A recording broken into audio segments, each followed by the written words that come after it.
안녕하세요. 딥러닝 학회 2주차 레벨 2 2주차 세션 시작하겠습니다.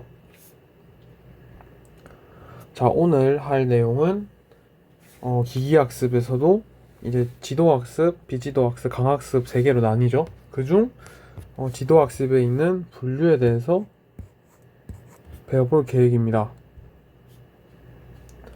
자, 분류란 무엇이냐면은 분류의 정의를 보면 입력 데이터 값을 정해진 몇 개의 부류, 즉 클래스로 대응시키는 문제라고 되어 있습니다.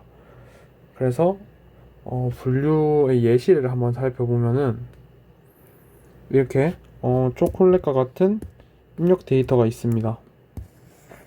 그래서 이제 이 초콜릿 같이 생긴 입력 데이터를 1번 클래스인 초콜릿에 대응을 시키느냐, 2번 클래스인 사탕에 대응을 시키느냐, 3번 클래스인 케이크에 대응을 시키느냐, 이것을 분류라고 생각하면 되시고, 당연히 초콜릿처럼 보이니까는 초콜릿으로 가면 되겠죠. 그래서 이제 뭐 저희가 아는 것처럼 그냥 분류를 하는 것입니다.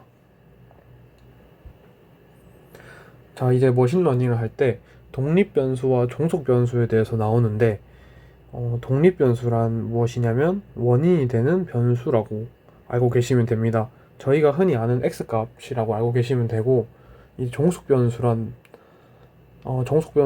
결과가 되는 변수라고 알고 계시면 되고, 종속변수는 우리가 아는 흔한 y값이라고 알고 계시면 되겠습니다. 그래서 이제 머신러닝의 데이터들을 독립변수와 종속변수라고 부르기도 하며, 다른 말로는 설명변수와 목적변수라고 부르기도 합니다.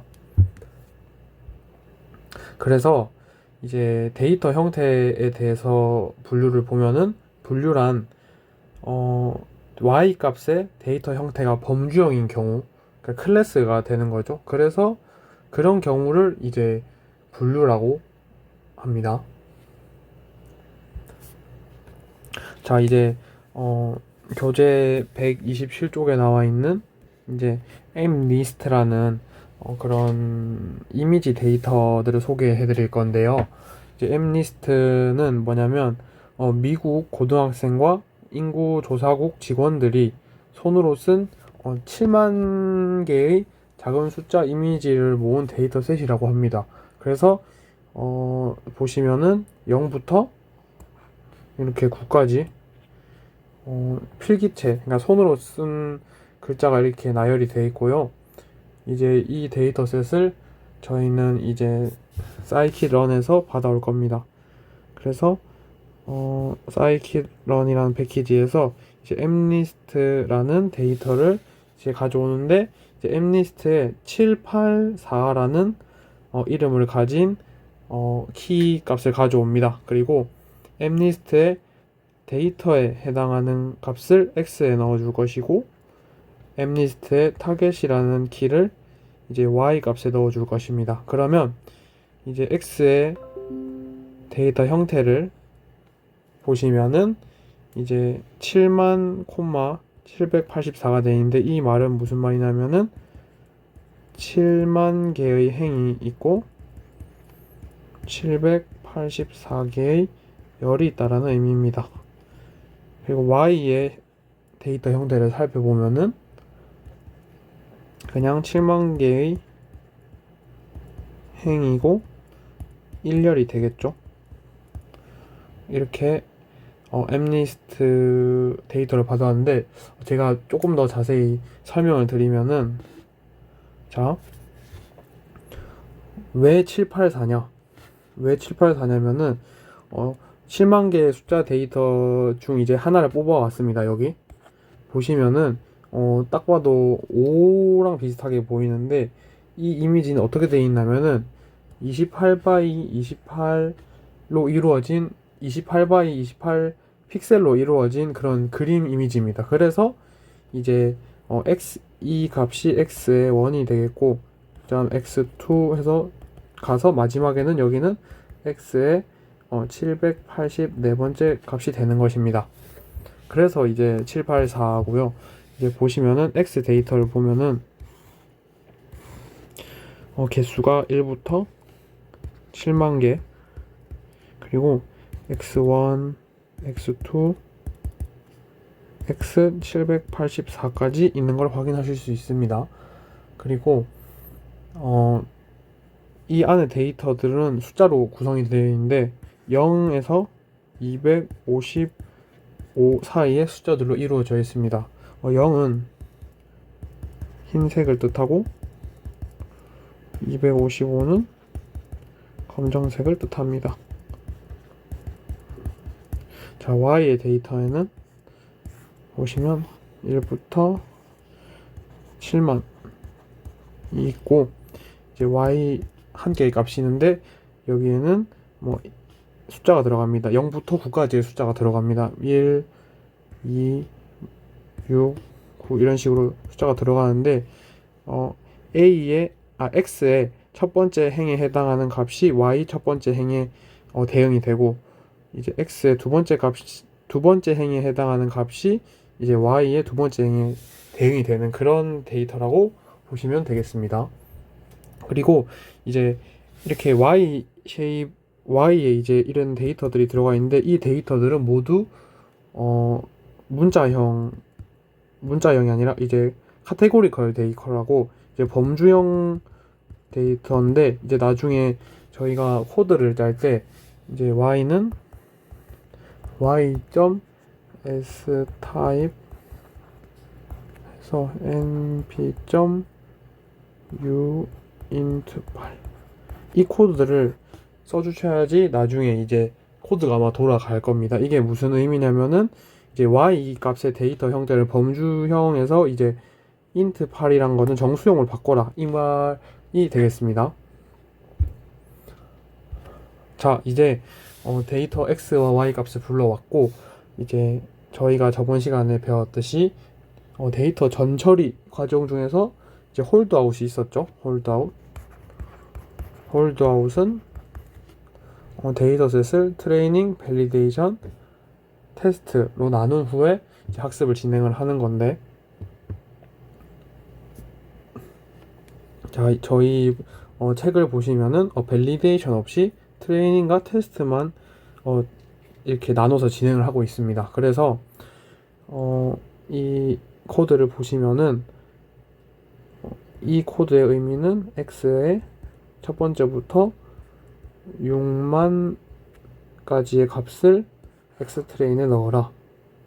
이 코드의 값은 의미는 x의 6만 첫 번째부터 7만 번째까지의 값을 x테스트에 넣어라. 그리고 y 값도 동일하게 6만 가지를 넣고 이것도 7만까지 이렇게 넣는다고 생각하시면 되겠고, 이제 데이터를 트레이닝과 테스트 셋의 데이터를 이제 할당을 해준 후에 데이터의 형태를 살펴보시면은 x트레인은 6만 개, 그리고 두 번 들어갔네요. 그리고 x테스트는 10,000개, 그리고 y트레인 6만 개, y테스트 10,000개, 이렇게 6대 1의 비율로 이제 홀드아웃이 된 것을 확인을 할 수가 있습니다.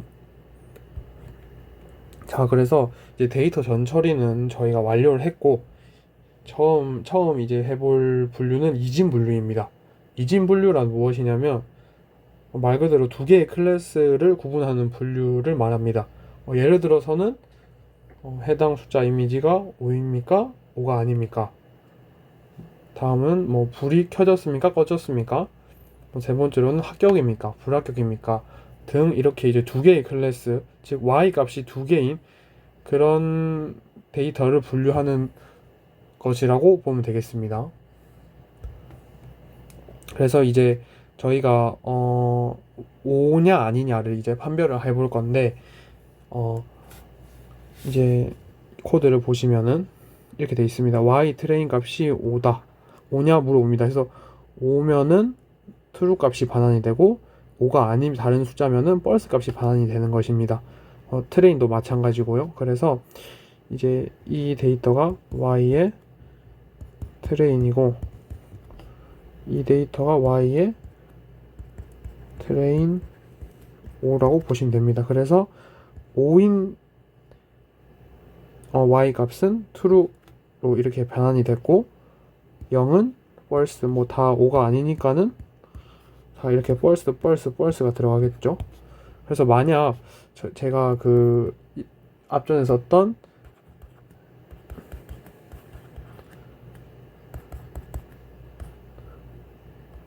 이 코드를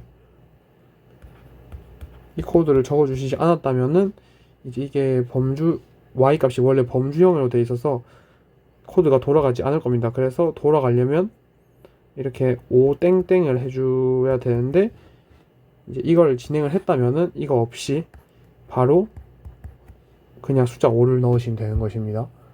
그래서 이렇게 y 값을 0에서부터 9까지의 클래스에서 이제 true, false 값으로 바꿔줬습니다.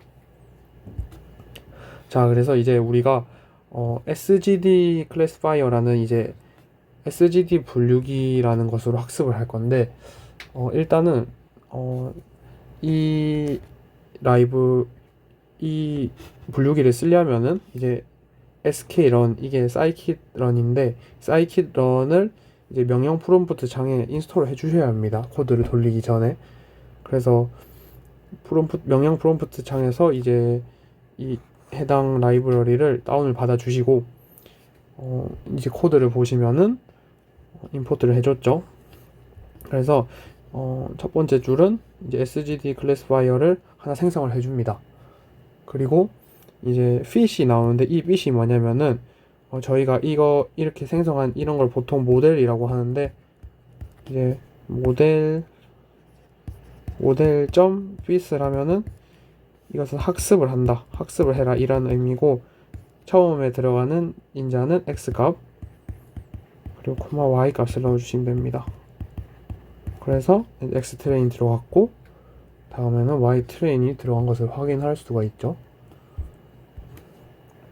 자, 제가 SGD 분류기란 간단하게 설명을 드리면은 SGD 분류기는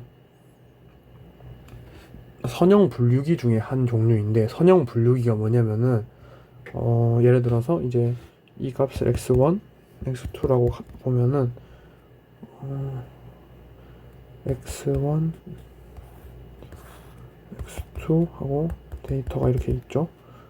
그리고 y 값에 해당하는 게 동그라미 뭐 플러스 동그라미 플러스 이렇게 있습니다.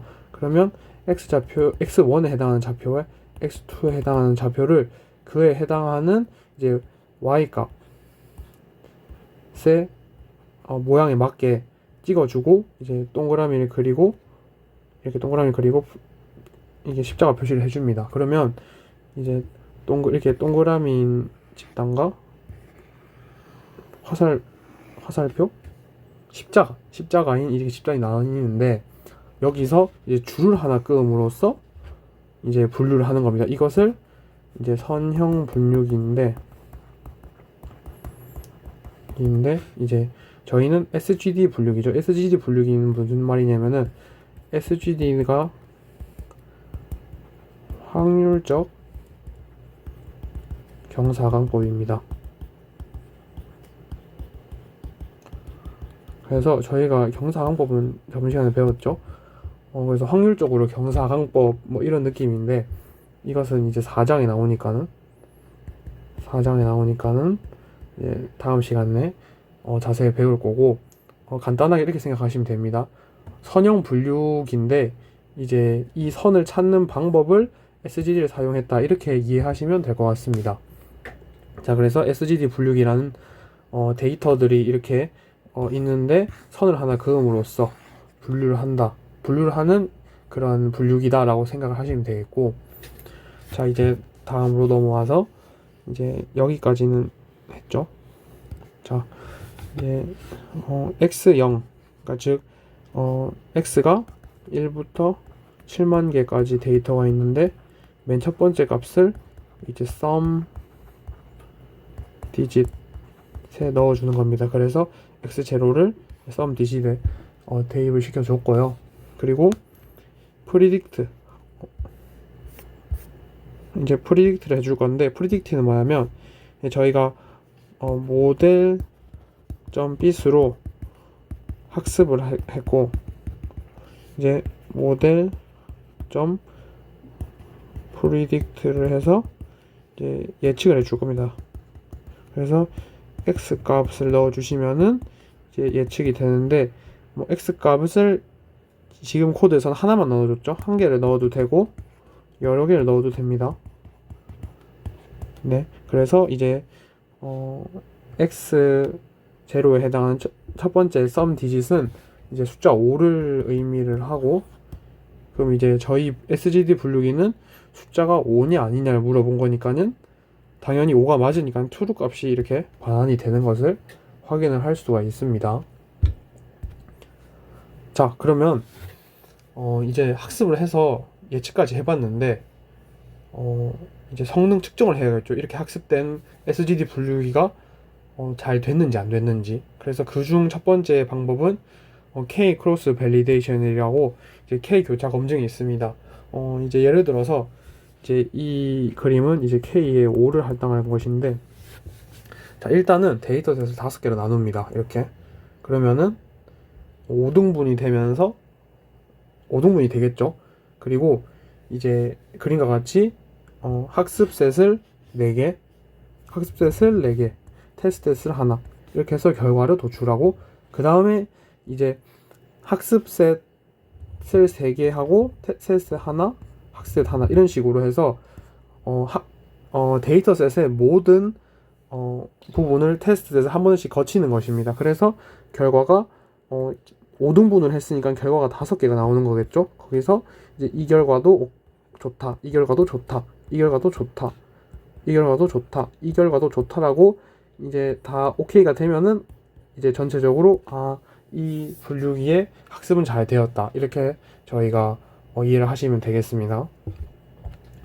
그래서 이제 코드를 살펴보시면은 이제 scikit-learn에서 저희가 방금 K 교차 검증이라고 해서 크로스 밸리데이션을 가져오고 크로스 밸리데이션 스코어 값을 가져옵니다. 그래서 이제 첫 번째 인자에는 모델, 두 번째는 x 값, 세 번째는 y 값, 그리고 네 번째 cv 값은 k를 몇으로 할 거냐, 여기는 3으로 했네요. 그리고 스코어, 그러니까 저희가 이제 y 값 이 크로스 벨 스코어에서 반환될 값이 정확도를 반환한다는 의미입니다. 얼마나 정확한지. 그래서 보시면은 이제 k를 3개로 했으니까 결과도 3개로 나눈 것을 알 수 있겠죠. 그래서 결과를 보시면 96%, 93%, 95% 이렇게 나오므로 CV 값은 K 값, 그리고 CV 값이 3개이므로 3개의 폴더가 만들어진다고 할 수 있죠. 그리고 정확도를 보시면은 3개 다 93% 이상으로 잘 나왔으므로 이 분류기는 잘 분류를 하는 분류기다 라고 이제 K 교차 검증에서 확인이 됩니다. 자, 다음으로는 성능 측정의 두 번째인 컴퓨저 매트리스, 즉 오차 행렬인데, 오차 행렬은 무엇이냐면은 이제 저희가 숫자 데이터가 있으면은 5인 데이터들이 있고 5가 아닌 데이터들이 있죠. 그래서 이렇게 실제를 기준으로 보면은 5인 데이터들과 5가 아닌 데이터들로 나뉘고, 이제 그 예측을 보시면은 예측을 이제 5다라고 예측을 한 부분이 있고 5가 아니다라고 예측을 한 부분이 있을 겁니다. 그래서 이것을 이제 행렬로 나타내는 것인데, 자, 제가 이제 다 설명을 드리면은 이제 자, 이 4개의 값에 대해서 설명을 드리겠습니다. 자, 일단 예측을 양성으로 했으니까는 포지티브, 음성은 이제 부정적이니까 네거티브라고 보통 지칭을 합니다. 그래서 이제 이 부분은 N이라고 하고, 이제 실제 양성인데 양성이라고 예측을 했다는 거는 잘 예측을 한 거죠. 그러니까는 true. 그리고 실제 음성인데 음성으로 예측을 했으니까 잘 예측을 한 거니까 true. 하지만 이제 실제 양성인데 음성으로 예측한 경우를 이제 false. 그래서 실제 음성인데 예측을 양성으로 하는 것은 예측을 잘못한 거니까는 false가 되겠습니다. 그래서 TN, FP, TP, FN 이렇게 나오는 것입니다. 그래서 이제 저희가 제일 먼저 볼 곳은 이제 정분류율이라고 해서 이제 모든 값을 더하죠. TN 플러스 FP 플러스 TP 플러스 FN 분의 이제 잘된 값들, 그러니까 true 값이죠. TN 더하기 TP. 이 값이 1에 수렴을 한다면은 제일 좋겠죠. 왜냐면은 잘못 예측된 false 값들이 없는 거니까. 하지만은 정분류율에서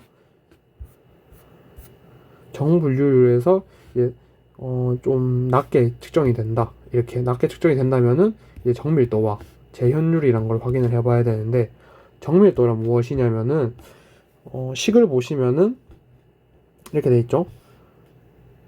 TP 플러스 FP 분의 TP, 그러니까 즉 이 세로축에 해당하는 것인데 이렇게 생각하시면 됩니다. 예측을 양성으로 했는 숫자들 중에서 얼마나 예측을 양성으로 했던 것 중에서 이제 양성인 비율이 얼마인가, 이 말이고, 재현율이란 것은 이제 실제 양성인 실제 양성, 즉 5라고 판단된 숫자들 중에서 몇 개가 판단이 잘 되었는가. 그래서 이렇게 생각하시면 됩니다. 분자 값은 항상 t가 들어갑니다. t. 그래서 이 값이 되겠고 이제 분모는 이제 정밀도는 세로, 재현율은 가로, 이렇게 생각을 하시면 됩니다. 그래서 이게 저도 이게 처음 볼 때 많이 헷갈려가지고 항상 문제가 나오거나 아니면 뭐 이렇게 컴퓨터 매트릭스 만들 때 이제 그림 맨날 찾아보고 그랬는데, 하여튼 이게 조금 많이 좀 헷갈리긴 합니다. 그래서 다음으로 넘어가면은, 자 이제 컴퓨터 매트릭스에 대해서 알아봤고, 이제 그걸 코드로 옮겨 보겠습니다. 자, 이제 크로스 K 교차 검증을 한 이제 그러니까 프리딕트를 하신다고 생각하시면은 뭐 x 값을 넣어서 y 값을 예측하신다 이렇게 생각하시면 됩니다. 그래서 여기서 모델 들어가시고 x 값, y 값, 그리고 마지막에는 k 값이 들어갔죠. 그러면은 이 x 값에 해당하는 것에 대한 y의 예측치가 y 트레인 프리딕에 들어가게 됩니다. 그래서 이제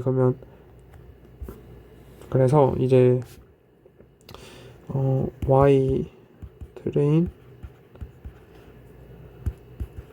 프리딕에는 y의 예측값이라고 생각하시면 되겠고, y의 트레인 5는 그냥 y의 실제값이라고 생각하시면 되겠습니다. 그리고 이제 사이키드런에서 컴퓨전 매트릭스를 임포트 해주시고요. 이제 컴퓨전 매트릭스에서 여기 실제값, 그 예측값을 넣어주시면은 컴퓨전 매트릭스가 이렇게 나타납니다. 자, 그래서 이제 제가 보기 쉽게 좀 가져왔는데 이쪽이 실제가 되겠고 예측이 되겠죠. 그래서 OX. 자, 이 값은 실제로 이게 반대가 되겠죠. 반대가 되겠습니다. 이 값이 x는 5가 아님 5는 5이다 이렇게 생각하시면 되겠고, 이제 지금 실제 5인 데이터는 5421개, 실제 5가 아닌 데이터는 579개가 되는 것입니다. 그래서 두 개 더하면은 저희가 트레인 셋이 총 6만 개였죠. 그래서 6만 개인 것을 확인을 하실 수가 있겠고, 이제 정밀도를 구해 보겠습니다. 정밀도는 이제 세로 쭉 이렇게 하시면 편하시죠. 그래서 5618분의 4096 이렇게 될 것이고, 재현율을 구하시면은 5421분의 4096 이렇게 정밀도와 재현율을 구할 수 있습니다. 그래서 이렇게 정밀도와 재현율을 구해봤고, 이제 다음으로는 만약 이 분류기가 완벽한 분류기일 경우에는 컴퓨전 매트릭스가 어떻게 될까요? 그래서 제가 한번 그려보겠습니다. 어떻게 되냐면, 그럼 일단은 이렇게 생각하시면 됩니다. F 값이 없다라고 생각하시면 됩니다. 그러니까는 이 F 값에 해당하는 게 없다, 이렇게. 그러면은 컴퓨전 매트릭스를 그려보면은 여기가 실제 예측이라고 할 수가 있고, 여기가 XO, XO라고 했을 때 잘못된 게 0, 0이라고 할 수도 있고, 실제로 5인 데이터가 5421개니까는 이게 다 잘 분류가 된 것이죠. 그 다음에는 54,579개 이렇게 됐을 때가 완벽한 분류기의 경우에 컴퓨전 매트릭스다 라고 하실 수가 있겠습니다. 자, 그래서 이제 이렇게 정밀도랑 재현율에 대해서 살펴봤는데, 이 둘을 합친 하나의 값으로 표현하는 게 F1 스코어인데, 다음 이제 F1 스코어 값이 나오죠. F1 스코어는 뭐냐면 정밀도 분의 1 더하기 재현율 분의 1 분의 2입니다. 그래서 이제 이진 분류에서 단 하나의 스코어로, 단 하나의 그런 척도로 이 분류기가 좋은 분류기인지 좋지 않은 분류기인지 확인하려면은 대표적인 예로는 이 F1 스코어가 있습니다. 그래서 정밀도와 재현율이 비슷한 분류기에서는 F1 점수가 높다고 알고 계시면 되겠고, F1 점수가 높을수록 성능이 좋다고 해석할 수가 있습니다. 그래서 정밀도와 재현율이 비슷하다는 의미를 제가 이제 한번 그래프를 그려봤는데, 자, 보시면은 X축은 정밀도, X축은 정밀도, Y축은 재현율, 그리고 Z축은 F1 스코어입니다. 그래서 이제 보시면은 X축만 이렇게 늘어난다고 해서 그러니까 Y축은 거의 0에 가깝고, 이제 X 값이 이제 1로 늘어난다고 해서 Z 값이 늘어나는 게 아니라 거의 0에 있죠. 반대로 이제 Y 값이 늘어나는데 X 값은 거의 늘어나지 않으면 또 여기 F1 스코어, 즉 Z축은 거의 0에 머무릅니다. 그래서 이 결론은 뭐냐면 이 X와 Y 값이 골고루 이렇게 올라와 줘야지만 이 위에 점이 되는 것입니다. 그래서 F1 스코어는 정밀도도 높아야 되고 재현율도 높아야 된다. 하나만 높은 게 아니라 둘 다 높아야 된다, 이렇게 생각을 하시면 되겠습니다. 그래서 하지만 이제 둘 다 높이기가 쉽지가 않아요. 그래서 분류기의 경우에는 이 정밀도가 중요한 척도인지 이제 재현율이 중요한 척도인지 그것을 이제 체크를 해봐야 됩니다. 그래서 정밀도가 중요한 지표인 경우에는 실제 음성인 데이터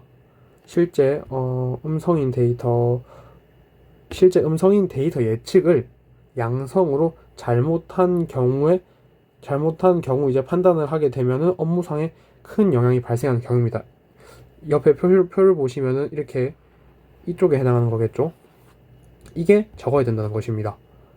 네, 그래서 이게 FP 값이 발생하면은 업무상에 큰 영향이 발생하는 경우, 이럴 때를 이제 정밀도가 중요한 지표라고 생각을 하시고 이제 분류기를 만드셔야 되는데, 여기서 이제 과제를 제가 하나 내드리면은 책에 예가 하나 있습니다. 책에 예가 하나 있는데 그것을 보시고 우리가 사는 일상생활에서 정밀도가 중요한 지표는 무엇일까 한번 생각을 해보시기 바라고, 다음으로는 재현율이 중요한 지표인 경우입니다. 그래서 재현율이 중요한 지표인 경우 실제 양성인 데이터 예측을 음성으로 잘못 판단하게 되면은 업무상의 큰 영향이 발생하는 경우, 그러니까 FN 값이 발생할 경우에 이제 업무상의 큰 영향이 발생하는 경우, 이 경우에 이제 재현율을 중요시를 해야 되는데, 이 경우 또 이제 책에도 이제 한 가지 예시가 들어있는데, 그거 말고 이제 세션원 분들께서 과제로 이제 한번 생각을 해서 과제를 제출하시면 되겠습니다. 자, 그래서 정밀도, 재현율 이 둘을 모두 높이면 좋겠지만은 이 둘 모두를 얻을 수는 없습니다. 왜냐면 정밀도를 올리면 재현율이 줄어들고 이제 재현율을 올리면 정밀도가 줄어들고 그렇게 되기 때문에 이를 정밀도, 재현율 트레이드 오프라고 합니다. 보시면은 자, 이제 인계값에 따라서 결정 인계값, 그러니까 즉 인계값에 따라서 정밀도와 재현율을 이제 조정을 해줄 수가 있는데, 이제 오른쪽의 임대값에 해당하는 경우에는 정밀도는 100%가 나오죠. 근데 재현율은 50%가 나옵니다. 자, 반대로 이제 왼쪽의 임계값의 경우에는 정밀도는 75%인데 재현율은 100%가 나오게 되죠. 그래서 이제 이 사이에 있는 임계값 중에 적정한 값을 찾아야 된다. 이것이 이제 저희의 목표가 되겠습니다. 자, 그래서 이제 임계값에 따라서 이제 정밀도와 재현율 그래프를 보시면 되겠는데, 이제 그래프를 보시면은 임계값이 올라간다. 임계값이 올라가면은 정밀도는 증가하고 있으나 재현율은 내려가는 걸 보이죠. 반대로 이제 임계값이 낮아진다 라고 보시면은 재현율은 올라가는데 정밀도는 내려간다 라고 할 수가 있겠죠. 그래서 이제 F1 스코어의 관점에서 보면은 F1 스코어가 제일 높으려면은 이 별표에 해당하는 점을 선택을 하면 되겠죠. 왜냐면 F1 스코어는 정밀도와 재현율이 비슷할 때 제일 좋게 나타난다고 했으니까는.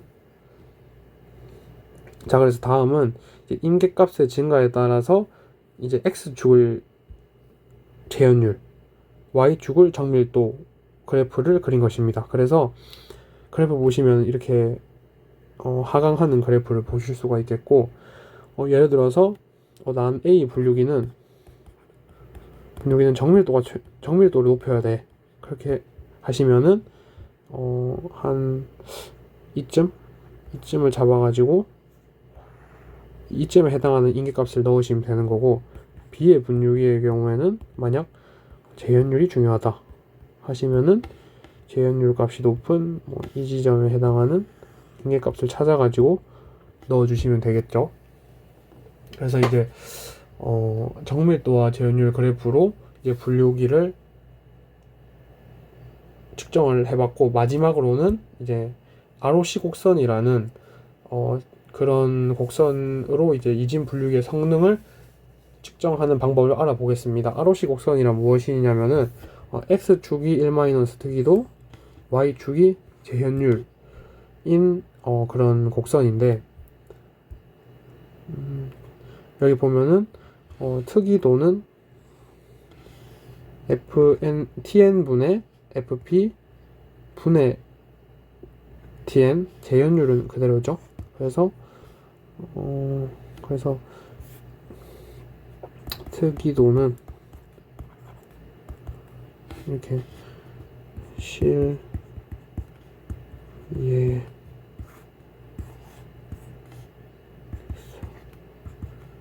그래서 FF고 포지티브, 네거티브죠. 그래서 특이도라는 것은 이제 TN 플러스 TP 분의 TN이 되겠고, 재현율은 FN 플러스 TP 분의 TP가 되겠죠. 그래서 1- 특이도라고 하는 것은 TN 플러스 FP 분의 fp라고 보시면 되겠습니다. 그래서 이 값을 y축, 이 값을 x축, 이 값을 y축에 놓고 이제 그린 그래프가 ROC 곡선이라고 보시면 되겠습니다. 그래서 이제 특이도는 이 분자고 분모, 재현율은 분자, 분모 이렇게 생각하시면 되겠습니다. 자, 그래서 이제 ROC 곡선을 보시면은 왼쪽 곡선을 보시면은 덜 불룩하고, 그리고 이제 오른쪽 곡선 보시면은 많이 볼록하죠. 그래서 A와 B 분류기라고 가정을 하면은 오른쪽과 왼쪽 그래프의 분류기 중 어떤 게 더 좋은 분류기라고 할 수 있을까요? 정답은 B입니다. 제가 이제 설명을 드리면은, 자, 이제 A에 해당하는 분류기죠. 자, 파란색이 실제 값이고 빨간색이 예측 값입니다. 자, 그림을 보시면은 이렇게 겹치는 부분이 있죠. 그래서 겹치는 부분을 저희 컴퓨터 매트릭스에서 F라고 했던 부분이라고 생각을 하시면 됩니다. 그리고 이 안 겹치는 부분을 T라고 생각하시면 되겠고, 그러니까는 F 값이 많아지면은 분류기의 성능은 떨어지죠. 그래서 이제 이 ROC의 곡선, ROC 커브가 좀 덜 불룩하다라는 것은 이렇게 F 값이 많다라고 생각을 하시면 되겠고, 이제 반대로 많이 불룩한 B의 분류기의 경우에는 겹치는 값이 이 조금밖에 없죠.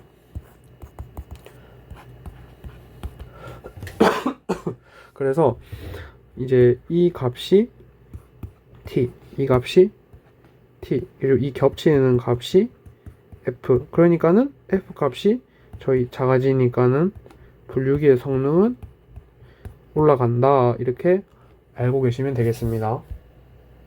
그래서 책에 있는 그래프를 가져온 건데, 이 파란색 실선은 이제 랜덤 포레스트고 파란색 점선은 SGD 분류기라고 합니다. 그럼 저희가 방금 배웠듯이 무엇이 더 좋은 분류기라고 할 수 있을까요?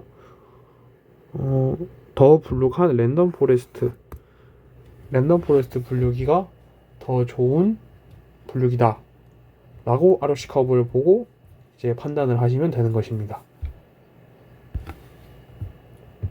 자, 이제 그래서 ROC 커브에 이제 AUC라는 게 나오는데, AUC는 뭐냐면 이 곡선 밑에 있는 면적을 의미합니다. 그래서 이제 만약 AUC가 1이다 라는 것은 곡선이 이렇게 거의 이렇게 되겠죠.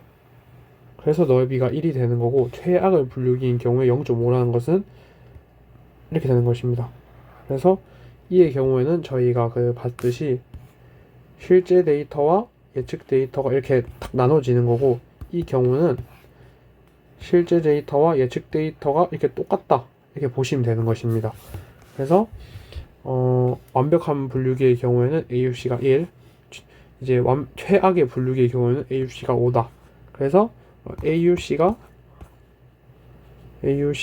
높을수록 분류기의 성능은 올라간다 라고 알고 계시면 되겠습니다. 자, 그래서 지금까지 이진 분류에 대해서 알아봤고, 이제 다음은 이제 다중 분류에 대해서 알아볼 건데, 이진 분류는 이제 y 값이 클래스 1, 클래스 2였죠. 다중 분류는 y 값이 이제 2개 이상인 거, 3개부터입니다. 그래서 클래스 1부터 뭐 클래스 100까지 있을 수도 있고 뭐 1000까지 있을 수도 있는 거고, 그렇죠. 그래서 여러 가지 분류기들 중에 다중 분류가 가능한 분류기는 SGD 분류기, 랜덤 포레스트 분류기, 나이브 베이지 분류기 등이 있고, 이제 이진 분류만 가능한 분류기는 로지스틱 회귀 분류기, 이제 서포트 벡터 머신 분류기가 있습니다. 이것은 4장에서 배울 거고, 이 친구는 5장에서 배울 겁니다. 그래서 이제는 뭘 해볼 거냐면, 이진 분류기를 가지고 다중분류기의 성능을 내게 이제 다중분류기를 만드는 그런 아이디어를 떠올려서 이제 해보면은, 자, 이진 분류기를 사용해 다중분류기를 구현하는 방법은 두 가지가 이렇게 있습니다. 그래서 OVR이라는 방법과 OVO라는 방법이 있는데, 자, OVR부터 봐보겠습니다. OVR은 무엇이냐면은 일단은 분류기의 개수를 클래스 개수만큼 이진 분류기를 생성을 합니다. 그래서 예를 들어서 0부터 9까지 분류하는 그런 분류기다 를 생각하시면은, 이제 분류기 1은 0이다 아니다를 물어보고, 분류기 2는 1이다 1이 아니다 이걸 물어보고, 쭉 가서 분류기 9번째 거는 8이다 8이 아니다, 10번째 거는 9다 9가 아니다, 이렇게 이제 그 각 클래스에서 해당하지 않는지 그걸 물어보는 것을 OVR 또는 OVA라고 합니다.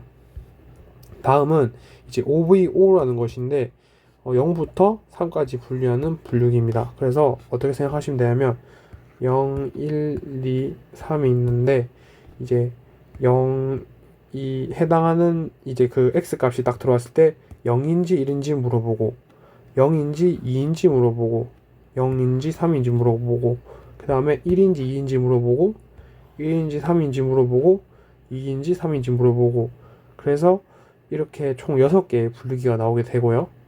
이제 4개의 클래스를 분류를 할 땐 6개가 나옵니다. 그래서 이제 클래스 개수가 n개라면은 이제 n 곱하기 n-1 분의 2 이렇게 생각하면 되어 있고, 이거는 이제 저희 고등학교도 배웠던 조합이죠. nc. 그래서 예를 들어서 6개의 클래스다 그러면 6c2가 되겠고, 분류기는 6 곱하기 5에 하면은 총 15개의 분류기가 나온다. 그래서 저희가 OVR과 OVO에 대해서 이제 살펴봤고, 이제 대부분의 이진 분류 알고리즘에서는 OVR을 선호하죠.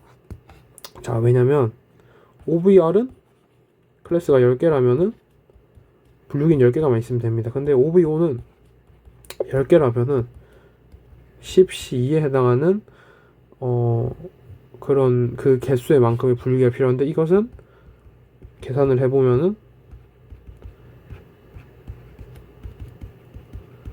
이렇게 총 45개의 분류기가 필요합니다. 그래서 대부분 이진 분류 알고리즘에서는 OVR을 선호를 하는 것이고, 하지만 이제 서포트 벡터 머신 같은 경우에는 OVO를 선호한다고 합니다. 그래서 OVO는 이제 각 분류기 훈련의 전체 훈련 세트 중 구별할 두 클래스에 해당하는 샘플만 필요하기 때문이라고 하는데, 서포터 벡터 머신이 5장에서 배운다고 했으니까는, 자, 이제 넘어가도록 하겠습니다.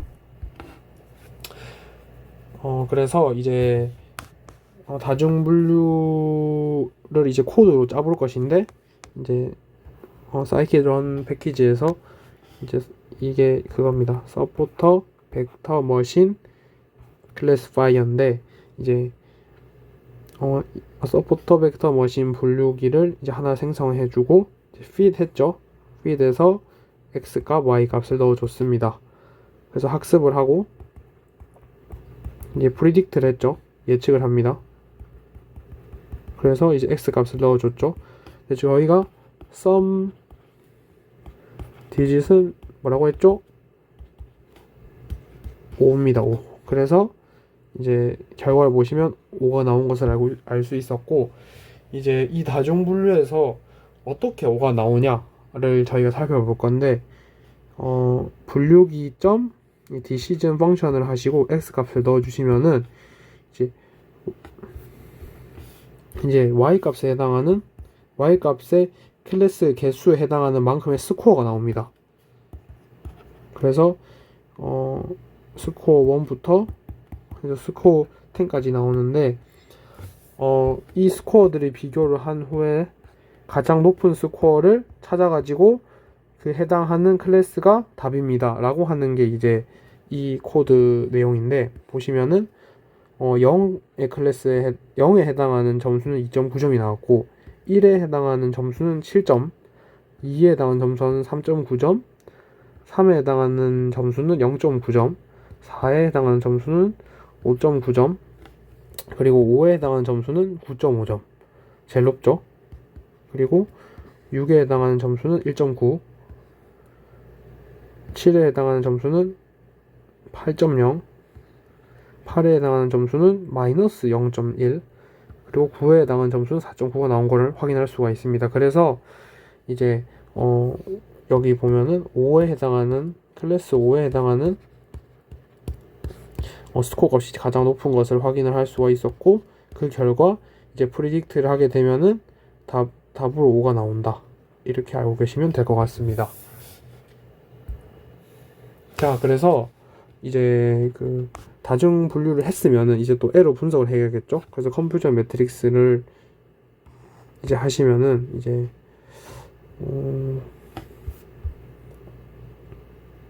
위에 코드가 빠졌는데 아마 이렇게 하시면 될 겁니다. 트레인 프리딕트 해서 x 트레인 넣어주시면 이렇게 하시면 아마 이제 y의 트레인 프리딕트가 생성이 되고 여기 실제값 넣어주시고 여기 예측값 넣어주시면 될 겁니다. 그래서 이제 이진 분류에서는 컴퓨터 매트릭스가 2×2였죠. 그러면 이게 클래스 개수에 해당하는 건데 저희 클래스가 지금 10개니까는 여기가 10개, 여기가 10개가 나오는 것입니다. 그래서 이제 제가 조금 보기 좋게 좀 옮겨봤는데 자, 이렇게 됩니다. 그래서 보시면은 실제가 행, 예측이 10이라고 생각을 하시면 되겠고, 저희가 이제 총 6만 개로 트레인을 했으니까는 6만 개의 데이터가 이제 총 합이 6만이라는 걸 알 수가 있고, 보시면은 이제 여기가 다 t 값이 되겠죠. 잘 분류가 된 값, t 값. 그리고 다른 데가 다 이제 f다. 여기다 f다. 이렇게 생각을 하시면 되겠는데, 이게 다중 분류에서 이 컴퓨터 매트릭스를 보면서 이제 제가 딱 직관적으로 해석하는 그런 방법을 보여드리면은, 보면은 이제 뭐 숫자가 뭐 100이 넘는 경우를 확인을 해보겠습니다. 하나, 둘, 셋. 그리고 보시면 8에 해당하는 점수가 이렇게 다 8로 예측한 부분이 다 100이 넘죠. 이 말은 무슨 말이냐면은 8로 숫자를 이제 과도하게 해석을 했다라고 생각하실 수가 있습니다. 그래서 x 값이 딱 들어왔는데 다중 분류기에서 다른 숫자임에도 불구하고 8로 해석을 한 경우가 이렇게 많다라는 것을 알 수가 있습니다. 그래서 책에 보시면은 조금 심화 과정으로 8로 이제 분류를 하지 않으려면 어떻게 해야 될까? 그래서 책에는 어떻게 설명이 되어 있냐면 8이라는 게 이제 이렇게 동그라미가 2개 있지 않습니까? 이렇게. 그래서 동그라미가 2개 있으면은 8이다.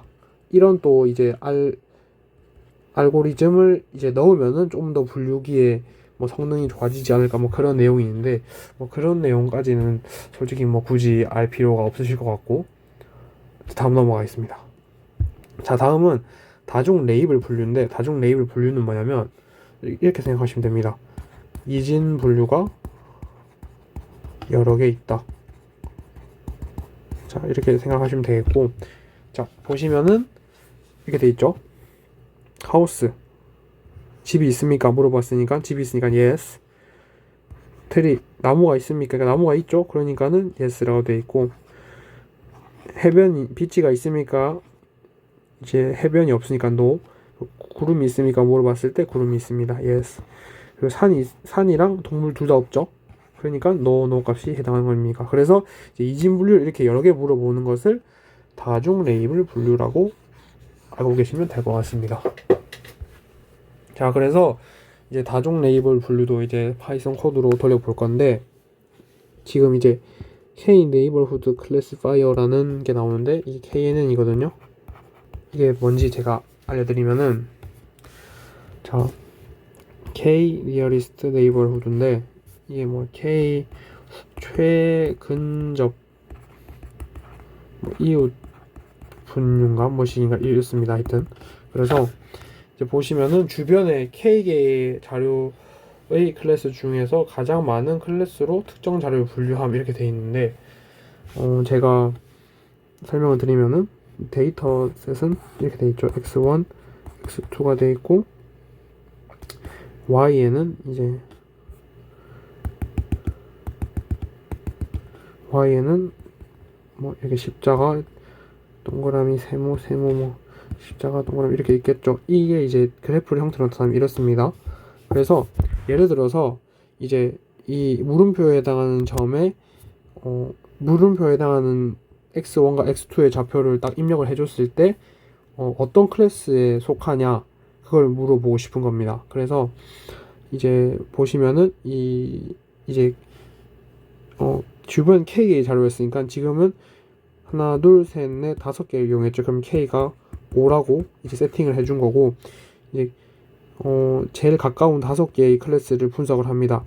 그래서 분석을 보면은 제일 가까운 5개 중에 하나는 십자가, 하나는 동그라미, 하나는 세모라고 이렇게 판단을 하게 되면서, 그러면 여기 물음표에 해당하는 값은 세모다, 제일 많은 클래스인 세모다, 이렇게 판단을 하는 것이 KNN 알고리즘이라고 보시면 되겠습니다. 그래서 제가 예를 하나 들어드리자면은 이 점을 찍었다고 생각을 해보겠습니다. 이 점. 자, 이 점을 찍었는데 이 점을 이제 K가 3일 때랑 K가 5일 때 생각해 보겠습니다. 그래서 K가 3일 때는 보면은 이렇게 하나, 둘, 세 개가 있죠. 그러면 십자가는 2개, 십자가는 2개, 그리고 동그라미는 하나인 것을 확인을 할 수가 있는데, K가 5라고 생각했을 때는 이렇게 3개 플러스 이 2개가 제일 가까워 보이죠. 그래서 십자가가 2개, 동그라미가 3개가 됩니다. 그래서 K 값이 3일 경우에는 이 점을 십자가라고 해석을 하게 되고, K가 5일 경우에는 동그라미로 해석을 하게 되는, 그래서 이제 K 값을 잘 정해주는 게 이제 KNN에서 제일 중요한 일입니다. 다음으로 KNN의 특징을 살펴보시면은, KNN은 어떠한 추정 방법도 모형도 필요가 없습니다. 단지 그냥 주변에 몇 개의 자료를 이제 볼 거냐, 그런 K 값과 그 K 이제 저희가 프리딕트 할 값과 이제 기존에 있던 데이터들의 거리만 측정을 할 수 있으면 되겠죠. 그래서 트레이닝 데이터 자체가 모형이 되는 것입니다. 그래서 매우 간단한 방법이지만은 결과는 떨어지지 않아서 KNN을 분석할 때 많이 쓰는 편이고, 이제 x의 개수, 즉 이제 x의 차원이라고 할 수 있죠. 차원이 많아지지 않는다면은 저희가 좀 그런 정교한 통계 모형의 결과에 뒤처지지 않는다 라는 그런 좋은 분류기다 라고 뭐 대충 알고 계시면 될 것 같습니다. 자, 이제 다시 돌아와서 이제 보시면은 저희가 어떤 분류를 할 거면, 다중 레이블 분류는 뭐라 했죠? 이진 분류가 요가 여러 개. 그래서 이제 이진 분류 2개 물어볼 겁니다. 해당 이미지가 7 이상인가, 해당 이미지가 홀수인가. 이제 그러려면은 이렇게 되겠죠. 여기에 해당하는 y 값은 7이 크냐 아니냐, 이렇게 7이 y 값이 7보다 크거나 같냐를 이렇게 물어봐야 되고, y 값이 짝수냐 홀수냐 이걸 물어봐야 됩니다. 그래서 이제 코드를 보시면은 타겟 벡터를 이제 변경을 해주는데 y 트레인 라지는 이제 7보다 크면은 true, 작으면은 false가 들어가 있고, 여기서 이제 트레인 값을 y 트레인 값을 %2는 나머지죠. 나머지가 1이란 말은 홀수다. 홀수면은 t 값, 짝수면은 f 값. 그래서 그 계산을 다 한 것을 y 트레인 라지와 y 트레인 오드에 넣어줍니다. 그러면 이렇게 false 하다가 7보다 크면 true 값이 이렇게 들어가는 것이고, false가 들어가고, 홀수면은 true, false, true, false 이렇게 들어가는 것입니다. 그래서 이렇게 해서 이제 타겟 벡터를 두 개를 생성해 줬고, 이제 학습을 하려면 두 벡터가 이제 이렇게 더 붙여져 있어야 됩니다. 그래서 이제 멀티 레이블 해가지고 mp.c에 이제 이렇게 해서 벡터들을 넣어 주시면은 벡터 1, 벡터 2 이렇게 해 주시면은 이제 벡터를 이 벡터 1, 벡터 2, 벡터 3를 가로 방향으로 붙여줍니다. 그래서 여기로 붙이는 게 아니라 이렇게 바로 붙이는 거죠. 이렇게. 그래서 마지막으로 완성된 게 y 멀티 레이블 이렇게 보시면 되겠고, 그러면 이 값이 최종적으로 저희가 하는 y 값이 되는 것입니다. 그래서 이제 knn 분류기를 하나 생성을 해주시고 fit 했죠. 저희가 학습을 한다. 그래서 x 값, y 값을 넣어주시면 됩니다. 그래서 이제 fit를 했으니까 predict를 해봐야겠죠. 그래서 x 값을 넣어줍니다. 그럼 x는 저희가 sum digit은 5죠. 5. 그래서 이제 7 이상인가는 false가 나와야 되고, 홀수인지는 true가 나옵니다. 그래서 false와 true가 나온 것을 확인을 하실 수가 있습니다. 자, 이제 마지막으로 다중 출력, 다중 클래스 분류를 할 건데, 다중 출력 이건 무슨 말이냐면 저희가 처음에는 이진 분류를 배웠고, 두 번째는 다중 분류를 배웠고, 세 번째는 이진 분류가 여러 개, 네 번째 그럼 뭐겠어요? 다중 분류가 여러 개인 걸 배우겠죠. 그래서 보시면은 이렇게 클래스가 두 개가 아닌 소나무, 단풍나무, 클래스가 세 개, 이것도 세 개 이렇게 나누어진 분류를 여러 개를 시행을 하는 것입니다. 그래서 보시면은 나무는 소나무니까 소나무에 체크가 되어 있고, 집은 주택이니까 주택에 체크가 되어 있고, 나무의 그루 수가 이제 5 이상이냐, 뭐 1에서 5 사이냐 없냐 했을 때 세 그루가 있으니까는 두 번째 체크, 그리고 날씨는 맑죠. 그러니까는 맑음의 체크가 되는 것입니다. 자, 그래서 저희가 이렇게 분류를 알아봤는데, 잠깐 복습을 하자면은 저희가 처음에 이진 분류에 대해서 알아봤고요. 네, 그리고 그래서 이진 분류를 할 때 mlist라는 데이터를 가져와서 저희가 진행을 했고, 거기서 SGD 분류기를 GD 분류기를 사용을 했고, 그 다음에 K 교차 검증도 했었죠. K 교차 검증, 그리고 컴퓨전 매트릭스도